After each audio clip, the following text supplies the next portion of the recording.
사각턱 수술을 하면 과연 정면에서 갸름해지는 효과가 있을까?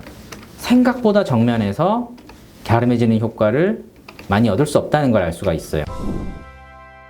네, 안녕하세요. 성형외과 전문의 황윤석 원장입니다.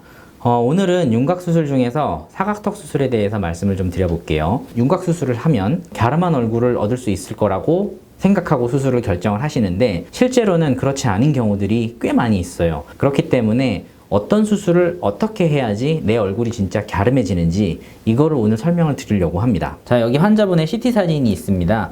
사람 턱은 옆에서 봤을 때 이런 식으로 턱선 두 개가 만나서 이루어지는 각이 있어요. 이게 이제 턱의 각인데 통상적으로 귀 밑에 있다고 귀밑각이라고 많이들 이야기하시죠. 사각턱 수술은 이 귀밑각을 이런 식으로 잘라내는 수술을 말합니다.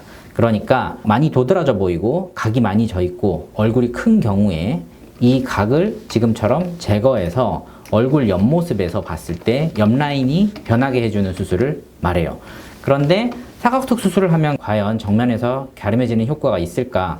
옆에서 봤을 때 라인은 지금처럼 변화가 있지만 생각보다 정면에서 갸름해지는 효과를 많이 얻을 수 없다는 걸 알 수가 있어요. 그러면 이제 욕심이 드는 거죠. 좀 더 많이 잘라내면 그러면 많이 갸름해지지 않을까. 그래서 한때 좀 더 많은 변화를 원하고 좀 더 갸름한 얼굴을 위해서 지금처럼 많이 잘라내서 이런 효과를 내려고 했던 적이 있었어요. 그러면 뭐 당연한 소리인데 많이 잘라냈기 때문에 옆라인에서의 변화는 훨씬 더 클 거고요. 그런데 지금 보면 생각보다 정면에서의 효과는 기대했던 거에 비하면 별로 크지 않다는 걸 알고 있어요. 아까 조금 잘라냈을 때랑 크게 차이가 없죠. 결국 이렇게 뼈를 많이 잘라내게 되면은 원하는 효과는 그렇게 얻을 수 없으면서 첫 번째는 사람 턱은 지금 뭐 이 정도 각은 도드라져 보이고 눈에 띄고 아무래도 남성적으로 보이고 나이 들어 보이고 이런 효과를 나타내기 때문에 미용적으로 좋지 못하다고 생각해서 우리가 이 턱을 다듬으려고 하는 거지만 아무리 싫어도 결국에는 사람 턱인 거잖아요. 사람 턱은 이 턱선 두 개가 만나서 이루어지는 귀밑각, 이게 얼굴 밖에서 윤곽선으로 다 표현이 돼야지 결국 윤곽선이 자연스럽고 아름다운 건데 이런 식으로 뼈를 잔뜩 많이 잘라내게 되면은 사람 턱의 이 윤곽선인 L자 라인이 얼굴 쪽에서 보이지가 않게 되는 거죠. 그렇게 되면서 이 라인이 귀에서부터 쭉 떨어지게 되고 귀 안쪽으로 귀밑각은 숨어버리게 되고 그 다음에 결과적으로는 L자 라인이 다 사라지고 여기가 움푹 패인 것 같은 부작용을 만들어내요. 이걸 이제 수술하고 나서 티가 많이 나고 부자연스럽다고 개턱이라고 얘기를 하는 거고요. 그 다음에 두 번째는 이런 식으로 뼈 절제량이 많아지게 되면은 턱의 앞쪽 부분에 지금과 같은 원치 않는 2차 각이 새로 생기게 됩니다. 턱의 뒤쪽 편은 근육이 많기 때문에 어느 정도 굴곡이 있고 울퉁불퉁하다고 하더라도 이게 잘 드러나지 않는 반면에 턱의 중간 부분부터는 근육이 없고 바로 피부에서 뼈로 이어지기 때문에 이 정도의 이제 굴곡은 바깥에서 봤을 때 윤곽선으로 2차 각으로 표현이 되는 거고 당연히 만졌을 때도 이 정도의 각은 도드라져 보이게 될 수밖에 없는 거죠. 그러면 우리가 원하는 갸름한 턱, 정면 효과가 나는 턱을 만들어 보죠. 네. 결국 사람들이 원하는 갸름한 턱이라는 거는 이런 걸 말하는 거잖아요. 제가 약간은 좀 과장되게 뾰족한 이미지가 나올 수 있도록 잘랐어요. 과장된 이런 형태로 잘라놓고 나서도 옆으로 가서 보면 귀밑각은 손을 하나도 보지 않았음에도 불구하고 갸름하고 뾰족한 턱선이 만들어지는 걸 알 수가 있어요. 그러니까 V라인을 만들어내는 거는 결과적으로 보면은 귀밑각을 절제하는 데 있는 것이 아니고 이 중간에서부터 앞턱에 이르는 부분, 이 부분에 뼈를 얼마나 어떻게 잘 효과적으로 절제하느냐에 의해서 결정된다고 보시면 됩니다. 생각을 이렇게 하셔야 돼요. 사각턱 수술이라는 거는 뼈를 많이 잘라내서 변화량을 크게 해서 그 큰 변화량으로 내가 많이 예뻐질 거다 이렇게 생각하고 수술을 하셔야 되는 게 아니고 지금 이거는 귀밑각 위치가 너무 많이 내려와 있고 좋은 위치가 아니잖아요. 과연 그러면 나의 이상적인 귀밑각 위치, 내 L자 라인은 어디서 만들어지는 게 제일 좋을지를 미리 생각을 해보고 정하는 거죠. 그리고 이 아래쪽에 쓸모없고 필요 없는 나의 턱뼈를 안 좋게 보이게 만들어내는 이 부분을 잘라낸다고 생각하고 수술을 하셔야 되고 결과적으로 이 사각턱 수술은 얼굴의 측면, 그러니까 옆라인이 어떻게 변하는지를 결정하는 수술로 보셔야 되고요. 그 다음에 아까 보셨듯이 정면 효과를 효과적으로 내려면 중간 턱 부분의 뼈를 지금처럼 최대한 많이 효과적으로 잘라낼 수 있게 수술을 하셔야 된다는 거예요. 이거를 종합적으로 생각을 해보면 결과적으로는 뒤쪽과 앞쪽을 지금과 같은 형태로 잘라내야지 개턱도 안 되고 2차각도 남지 않고, 그리고 무엇보다도 정면에서 봤을 때 갸름해지는 턱선을 얻을 수 있다는 거예요.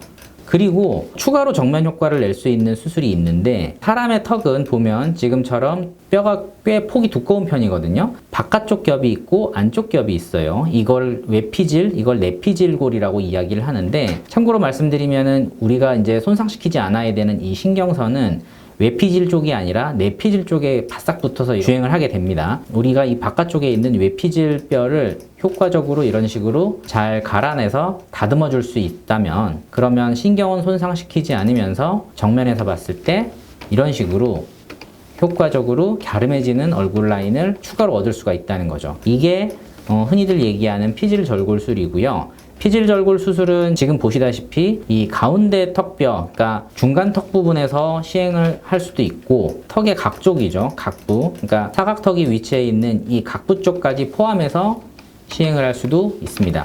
만약에 이렇게까지 뒤쪽까지 피질절골이 시행되고 나면은 정면에서 봤을 때 보시면 이런 정도까지 정면 효과를 추가적으로 얻을 수가 있는 거예요. 종합적으로 말씀을 드리면 결과적으로는 우리가 원하는 갸름한 턱선을 만들기 위해서는 물론 뒤쪽 부분에 있는 이 사각턱도 어느 정도 다듬어서 라인을 얻어야 되지만, 이거는 절대 많이 자른다고 좋아지는 게 아니라는 거, 오히려 개턱이랑 2차각 부작용만 얻을 수 있다는 걸 알고 계셔야 되고, 정면 효과를 위해서는 이 중간턱을 포함해서 앞턱부 이 부분을 절제를 해줘야 된다는 거랑, 그 다음에 정면에서 가장 큰 효과를 내기 위해서는 이 피질절골술이 필요하다는 것을 알 수 있습니다. 여기서 우리가 이 중간 부분, 이거를 이제 체부라 그러는데, 체부 쪽 피질절골만 할 것이냐 아니면은 이 뒤쪽 부분, 여기를 각부라 그래요. 각부 쪽까지 연장해서 피질절골을 할 거냐는 각자의 광대의 폭이라든지 얼굴 전체 사각턱이 이루는 이 형태, 이런 모양들을 종합적으로 생각하고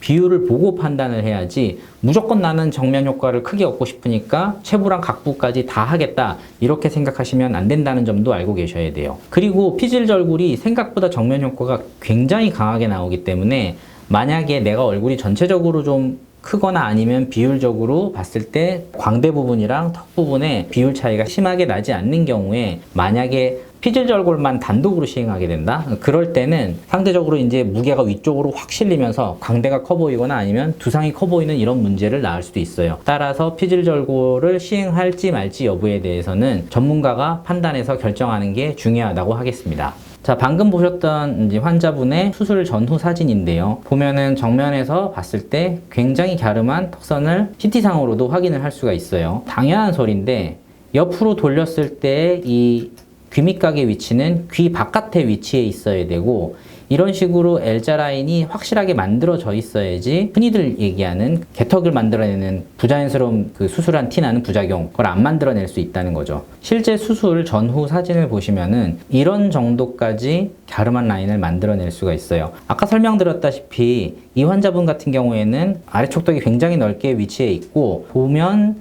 이 두상에 비해서 광대도 꽤 많이 튀어나온 것을 볼 수가 있죠. 근데 워낙 하악이 많이 넓게 이렇게 분포해 있기 때문에 광대가 넓은 게 지금은 티가 안 나요. 근데 만약에 이 환자분을 아래쪽 턱 이 피질절골을 포함해서 하악 쪽에만 힘을 실어가지고 수술을 했다 그러면은 이 광대 윤곽선이 튀어나온 게 수술 후에 굉장히 부각이 돼 보였을 거예요. 근데 이 환자분 같은 경우에는 광대랑 턱을 동시에 수술을 했기 때문에 그런 문제가 생기지 않았다는 걸 알 수가 있고, 갸름하면서도 상, 중, 하의 비율이 잘 맞아떨어지는 샤프하고도 예쁜 라인을 얻을 수 있다는 걸 볼 수 있습니다. 나?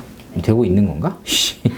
자, 오늘은 사각턱 수술 중에서 정말로 정면 효과를 확실하게 낼 수 있는 수술이 어떤 건지, 그 다음에 사각턱 수술의 효과가, 측면 효과가 어떻게 나오고, 이게 잘못 수술했을 때 어떤 부작용이 나올 수 있는지에 대해서 제가 평소와는 조금 다른 형태로 CT를 가지고 모의 수술을 진행해 가면서 여러분께 설명을 드렸는데요. 이 영상이 사각턱 수술을 포함해서 윤곽 수술, 특히 정면 효과를 생각하고 수술하시는 분들한테 많은 도움이 되셨기를 바랍니다. 다음번엔 좀 더 재미있고 유익한 주제로 찾아뵙도록 할게요.